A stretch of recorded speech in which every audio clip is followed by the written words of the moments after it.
Hello everyone, welcome to another C++ programming tutorial.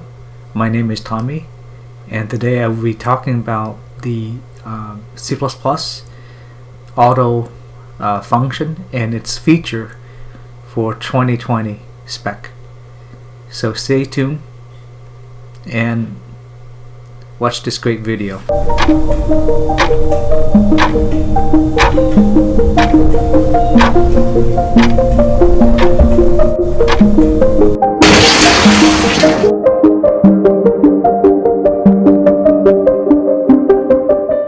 Okay, so this is C++ auto function and features for C++ standard 2020.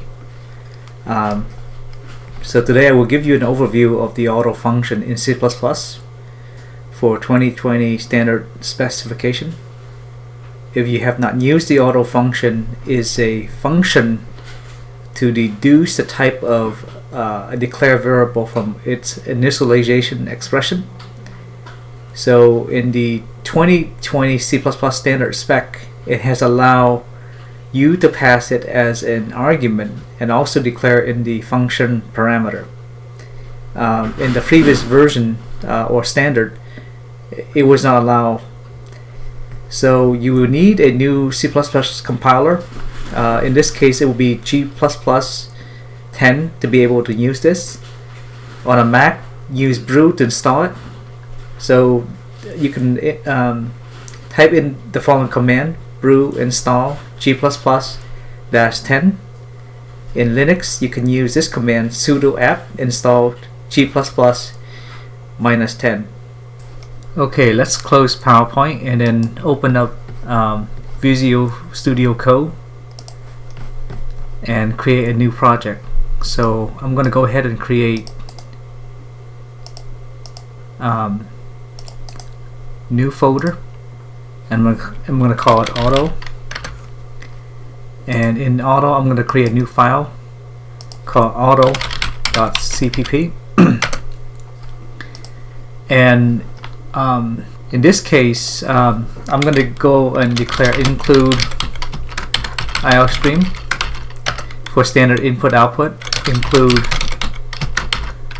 vector for for these dynamic arrays,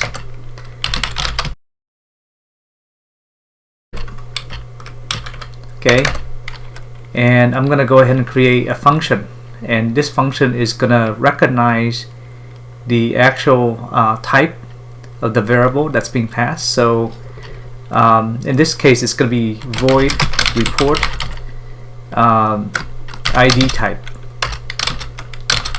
Okay, and I'm going to pass in an auto type. So auto, we call it let's say auto var, right?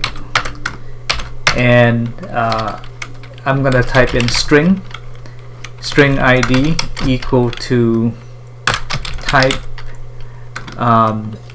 ID var dot name. Okay, and what this is going to do is going to basically give me back what the type name is. So I'm going to list var, okay, and then type ID.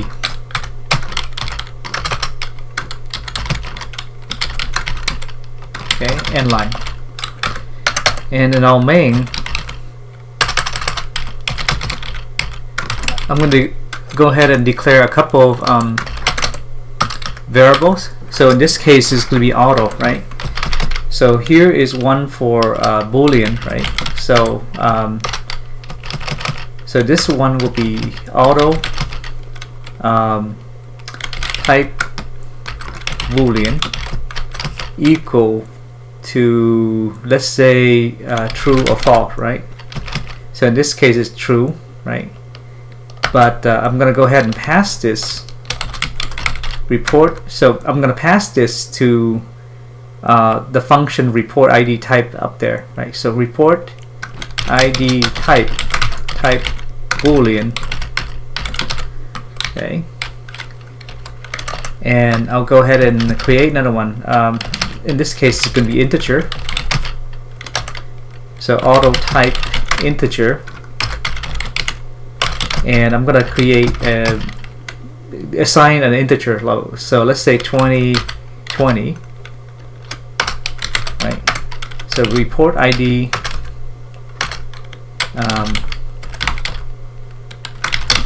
type of type integer, okay? And here's another one. I'm going to create a float. So do report ID type of float, right? But I haven't even assigned one yet, so I'm going to go ahead and do auto type float equal, let's say something like 11.56. That's a float. Now what about if we already know what the type is, right? So let's define float type float 2 equal to 11.23. I just want to know what the behavior is going to be like. So let's report this.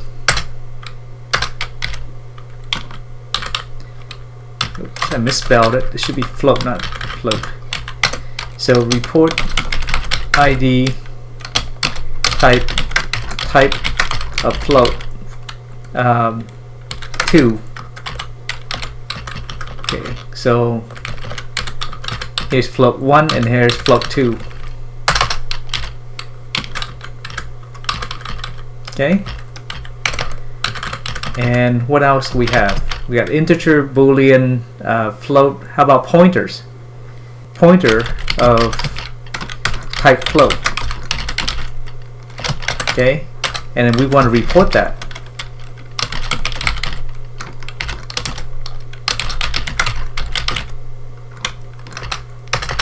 So, okay, so the next thing is string, which I didn't use it yet. So we're going to do auto type string equal to hello world, and we want to pass this into our function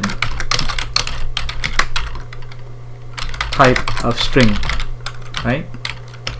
And then just do return 0 and compile the program to see what the results are. Okay, so let's open a terminal and let's cd to auto and type in just g++ -10 standard equal to C++ 2a, which is 20, and then auto.cpp, and then type in a.out, and here's the output. So as you can interpret from the type ID, b, lowercase b, is boolean, lowercase I is for integer, d is for double, and f is for float, and then pd is pointer to double, and pkc stands for pointer constant of character, or string basically. So interestingly, for something for 11.56, it's thinking it's a double automatically, and for something that I declare as a float, it returns a float, which is what I expected. Okay, so this is the result that I'm getting for the auto feature in C++ 2020, and this is all I have for today. And if you like this kind of video, please subscribe to my channel, and thank you for your support. See you next time.